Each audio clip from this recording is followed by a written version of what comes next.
नमस्ते दोस्तों, मैं मनीषा यादव स्वागत करती हूँ आपके अपने YouTube channel my digital library पर। तो चलिए देखते हैं हिंदी में लिपि चिन्ह।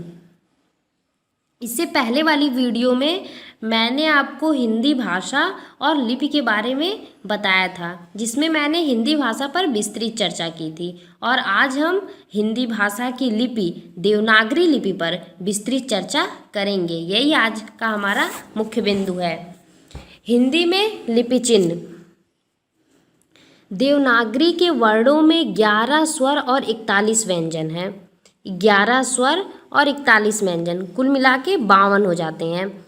तो देवनागरी में कितने वर्ण हो गए? 52। व्यंजन के साथ स्वर का संयोग होने पर स्वर का जो रूप होता है उसे मात्रा कहते हैं।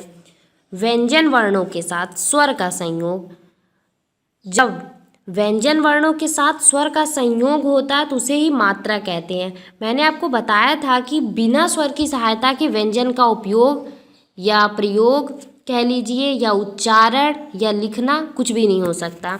मतलब बिना स्वर के व्यंजन का कोई अस्तित्व नहीं हो पाता। जैसे यहाँ पे मात्राएं दी गई हैं, आप देख सकते हैं।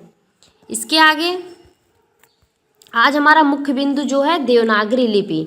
आज हमारी विस्तृत चर्चा इसी पर होगी। देवनागरी लिपि, इसमें हम पढ़ेंगे देवनागरी लिपि का विकास कैसे हुआ है, देवनागरी लिपि पर किन किन भाषाओं का प्रभाव पड़ा है, देवनागरी लिपि की विशेषताएं क्या है। ये सब बहुत ही महत्वपूर्ण है, अक्सर परीक्षाओं में पूछा जाता है। तो सबसे पहले देखेंगे देवनागरी लिपि का विकास। देवनागरी लिपि का विकास जो वो ब्राह्मी लिपि से हुआ है। किस लिपि से? ब्राह्मी लिपि से, जिसका प्रयोग सर्वप्रथम गुजरात नरेश जयभट्ट के एक शिलालेख में मिलता है। और 8वीं-9वीं सदी में क्रमशः राष्ट्रकूट नरेशों तथा बड़ौदा के ध्रुवराज ने अपने देशों में इसका प्रयोग किया था। किसका? ब्राह्मी लिपि का। मतलब सर्वप्रथम ब्राह्मी लिपि का प्रयोग राजाओं द्वारा किया गया था। फिर आते हैं इस टॉपिक पे। देवनागरी लिपि पर 3 भाषाओं का बड़ा महत्वपूर्ण प्रभाव पड़ा। कौन कौन सी? फारसी प्रभाव, बंगला प्रभाव और रोमन प्रभाव। मतलब फारसी भाषा का प्रभाव पड़ा, बंगला भाषा का और रोमन भाषा का। फारसी भाषा का क्या प्रभाव पड़ा देखते हैं।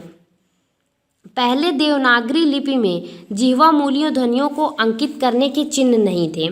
पहले जो है देवनागरी लिपि में जो जिह्वा मूलीय ध्वनि है, जो मूल रूप से जिह्वा से उच्चरित होते हैं, वो ध्वनियाँ, उन्हें अंकित करने का चिन्ह नहीं था, जो बाद में फारसी से प्रभावित होकर विकसित हुआ है। जैसे क, ग, ख, ज, फ।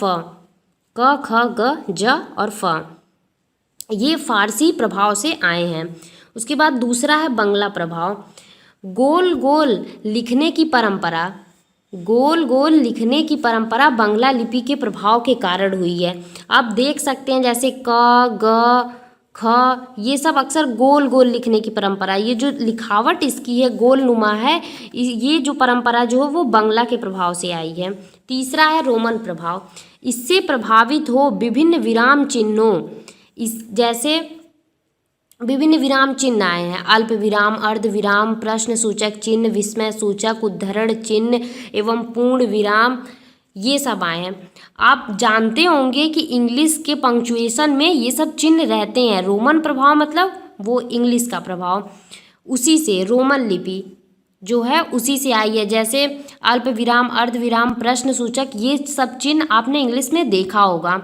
बस एक अंतर ये आ जाता है कि इसमें फुल स्टॉप की जगह पर खड़ी पाई का प्रयोग किया जाता है हिंदी लिपि में, मतलब देवनागरी लिपि में। इसके आगे है देवनागरी लिपि की विशेषताएं। देवनागरी लिपि की विशेषताएं, अब इसकी निम्नलिखित विशेषताएं हैं। कौन कौन सी? चलिए देखते हैं। अ, ई, ओ, औ की मात्राएं व्यंजन के बाद जोड़ी जाती हैं। जैसे क, की, को, कौ। ई की मात्रा व्यंजन के पहले, ए और ए की मात्राएं व्यंजन के ऊपर तथा ऊ की मात्राएं नीचे लगाई जाती हैं। इसमें ये बताया गया जैसे आ की मात्रा, ई की मात्रा, ओ की मात्रा और औ की मात्रा, ये सब व्यंजन के बाद जुड़ती हैं। ये आप देख सकते हैं, इधर व्यंजन के बाद जुड़ी हैं। और जो ई और ए ऐ ये मात्राएं होती वो व्यंजन के ऊपर लगती हैं, ये भी आप देख सकते हैं। और ऊ की मात्रा जो है ये नीचे लगाई जाती है, और री की मात्रा ये होती है। मात्राओं के बारे में बताया गया है। दूसरा है र व्यंजन में ऊ और ऊ मात्राएं अन्य व्यंजनों की तरह ना लगाई जाकर इस तरह लगाई जाती हैं। जैसे ये र है धन ऊ, ये आधा रा है धन ऊ मिलकर रू होता है, और ये र धन बड़ा ऊ मिलकर रू, ये आप देख सकते हैं इधर। इसके बाद तीसरी विशेषताएं हैं अनुस्वार और विसर्ग। अनुस्वार और विसर्ग क्रमशः स्वर के ऊपर या बाद में जोड़े जाते हैं, जैसे अंग, कंग, अह, कह, देख सकते हैं। इसके बाद चौथी विशेषता है स्वरों की मात्राओं तथा अनुस्वार एवं विसर्ग सहित एक व्यंजन वर्ण में 12 रूप होते हैं। इन्हें परंपरा के अनुसार 12 खड़ी कहते हैं, जैसे क, का, की, कु, कु, के, कै, को, कौ, कं, कह। ये इसमें आपको सभी मात्राएं मिल जाएंगी। उन्हीं मात्राओं को जोड़कर इनका 12 रूप बनता है, इसीलिए इन्हें 12 खड़ी कहते हैं। पांचवी विशेषता है ट, छ, ट, ढ, ड, द, र बिना खड़ी पाई वाले व्यंजन है। आप इसमें देख सकते हैं इसमें कहीं खड़ी पाई नहीं है, बिना खड़ी पाई वाले व्यंजन है। और शेष व्यंजन जैसे क, ख, ग, घ, च इन सब में आप खड़ी पाई देख सकते हैं, इनमें खड़ी पाई है। सामान्यतः सभी वर्णों के सिरे पर एक एक आड़ी रेखा होती है, जैसे ये ऊपर दी गई है, सभी वर्णों के ऊपर दी गई है यही आड़ी रेखा है, जो ध, छ और भ में कुछ तोड़ दी जाती है, जो ध, छ और भ लिखते समय बीच में इसमें छोड़ दिया जाता है। छठी विशेषता है जब दो या दो से अधिक व्यंजनों के बीच कोई स्वर नहीं रहता तब दोनों के मेल से संयुक्त व्यंजन बन जाता है। दोनों के बीच जब कोई स्वर नहीं रहेगा, जैसे क ये भी व्यंजन है, त ये भी व्यंजन है, तो ये कत, त और य मिलकर तय, क धन ल मिलकर प्ल। सातवीं विशेषता है जब एक व्यंजन अपने समान अन्य व्यंजन से मिलता है तो उसे द्वित व्यंजन कहते हैं। कोई व्यंजन जो है अपने ही समान अन्य व्यंजन से मिलेगा, जैसे आधा क और क मिलके इसमें चक्का बना है, पत्ता, गन्ना, सम्मान आदि। आठवीं विशेषता हो जाती है वर्गों की अंतिम ध्वनियाँ नासिक हैं। सही है, वर्गों की अंतिम ध्वनियाँ। वर्ग कितने होते हैं हिंदी वर्णमाला में? 5। क वर्ग, च वर्ग, ट वर्ग, त वर्ग, प वर्ग।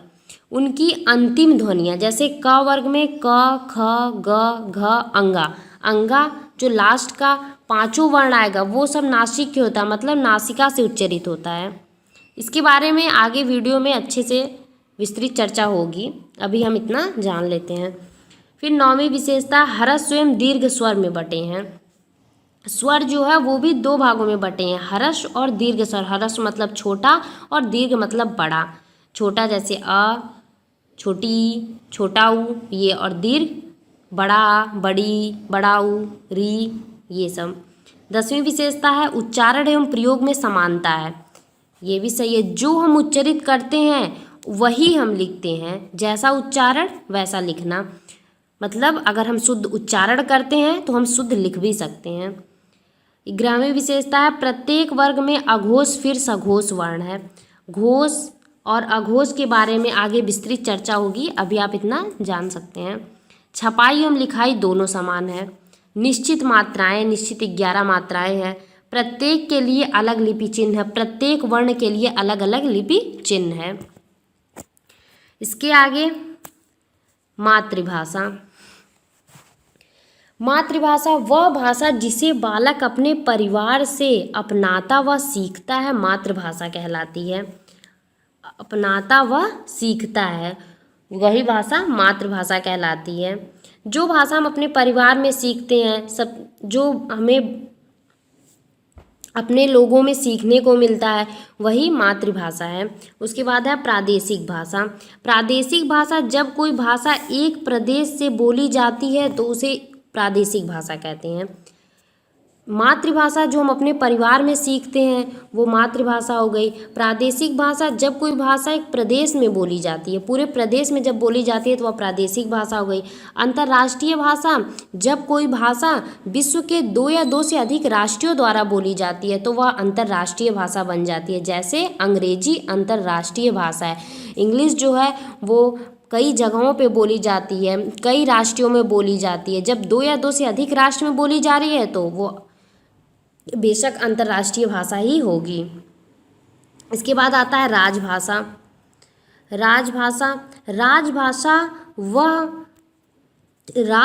वह भाषा जो देश के कार्यालय, इसके बारे में मैंने आपको आगे बताया था, वह भाषा जो देश के कार्यालयों व राजकाज के प्रयोग की जाती है राजभाषा कहलाती है। जैसे भारत की राजभाषा अंग्रेजी तथा हिंदी दोनों है, अमेरिका की राजभाषा केवल अंग्रेजी है। भारत की जो राजभाषा वो अंग्रेजी हिंदी दोनों है, क्योंकि यहाँ के कार्यालयों में, यहाँ के ऑफिसों में जो है वो हिंदी इंग्लिश दोनों का प्रयोग होता है, इसीलिए यहाँ की राजभाषा अंग्रेजी और हिंदी दोनों है। फिर आता है मानक भाषा। मानक भाषा विद्वानों व शिक्षाविदों द्वारा भाषा में एक रूपता लाने के लिए भाषा के जिस रूप को मान्यता दी जाती है वह मानक भाषा कहलाता है। मानक भाषा जो है वो विद्वानों द्वारा, शिक्षाविदों द्वारा भाषा में एक रूपता, समानता लाने के लिए जो मान्यता प्रदान कर दी गई वही मानक भाषा। जैसे भाषा में एक ही वर्ण या शब्द के एक से अधिक रूप प्रचलित हो सकते हैं, ऐसे में उनकी किसी एक रूप को विद्वानों द्वारा मान्यता दे दी जाती है। जैसे कभी कभी गई हम इस तरह लिख देते हैं, लेकिन विद्वानों द्वारा मानक जो है इसे दिया गया है, ये शुद्ध है, ये अशुद्ध, पर उच्चारण तो एक ही है। अक्सर लोग गलती कर देते हैं ऐसे लिख के, पर मानक रूप इसे एक मानक दे दिया गया है कि मतलब पता रहे कि यही सही है। इसके आगे हिंदी भाषा। हिंदी भाषा, बहुत सारे विद्वानों का मत है कि हिंदी भाषा संस्कृत से निष्पन्न है, पर यह सही नहीं है। हिंदी भाषा जो वो संस्कृत से नहीं उत्पन्न हुई, ये हम कह सकते हैं कि संस्कृत जो है हिंदी की आदि जननी है, ये कह सकते हैं, पर ये बहुत सत्य नहीं है। हिंदी की उत्पत्ति जो है वो अपभ्रंश भाषाओं से हुई है, ना कि संस्कृत से। हिंदी की आदि जननी संस्कृत है, पर संस्कृत जो है पाली से होती हुई प्राकृत में आदि भाषाओं से होती हुई प्राचीन या प्रारंभिक हिंदी का रूप लेती है। सामान्यतः हिंदी भाषा के इतिहास का आरंभ अपभ्रंश से ही माना जाता है। उसका विकास होते होते, जैसे स्पष्ट है कि हमारे आदिम आर्यों की भाषा पुरानी संस्कृत थी, उसका विकास होते होते कई प्रकार की प्राकृत भाषाएं पैदा हुईं। हमारी विशुद्ध संस्कृत किसी पुरानी प्राकृत से ही परिमार्जित हुई है। प्राकृत भाषाओं के बाद अपभ्रंशों और सौर सैनी अपभ्रंश से निकली है। वर्तमान हिंदी भाषा का क्षेत्र बड़ा ही व्यापक हो चला है। हिंदी का विकास क्रम मैं आपको बताती हूँ। सबसे पहले जो है संस्कृत सबसे आदि है। संस्कृत जो है ये हमारे पूर्वजों और विशुद्ध पूर्वजों की भाषा रही है, ये देवताओं की भाषा रही है। सबसे पहले जो है संस्कृत आती है, उसके बाद पाली आती है, उसके बाद प्राकृत, उसके बाद अपभ्रंश, औहट होते हुए अपभ्रंश से होते हुए प्राचीन या प्रारंभिक हिंदी का विकास हुआ है। इसका हिंदी का क्षेत्र जो है बहुत ही व्यापक हो चला है। इसे निम्नलिखित विभागों में बांटा गया है, जैसे बिहारी भाषा, पूर्वी हिंदी, पश्चिमी हिंदी। बिहारी भाषा, पूर्वी हिंदी और पश्चिमी हिंदी। तो यहाँ पे सबसे पहले आता है बिहारी भाषा। बिहारी भाषा बांग्ला भाषा से अधिक संबंध रखती है। बिहारी भाषा का संबंध जो है वो बांग्ला भाषा से अधिक संबंध रखती है या पूर्वी उपशाखा के अंतर्गत है और बांग्ला, उड़िया और आसमी की बहन लगती है। इसके अंतर्गत निम्न बोलियां हैं। अब बिहारी भाषा के अंतर्गत कौन कौन सी बोलियां? मैथिली, मगही, भोजपुरी, पूर्वी आदि। मैथिली के प्रसिद्ध कवि विद्यापति ठाकुर और भोजपुरी के बहुत बड़े प्रचारक भिखारी ठाकुर हुए हैं।